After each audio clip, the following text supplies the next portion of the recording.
একটি গ্রামে রবি নামে এক ছেলে থাকত।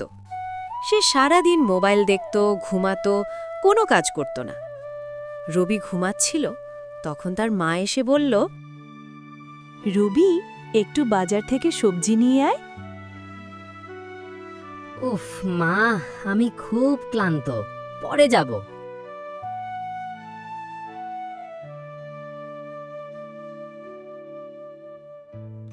পরের দিন মা কিছুই রান্না করল না।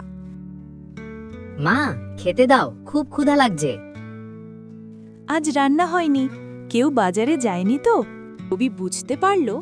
সে দ্রুত বাজারে গেল, সবজি নিয়ে ফিরে আসলো। মা খুশি হয়ে হাসল। শিক্ষা: নিজের কাজ নিজে না করলে কষ্ট নিজেকেই ভোগ করতে হয়। বন্ধুরা, আরো মজার কার্টুন ভিডিওর জন্য সাবস্ক্রাইব করে ফেলো।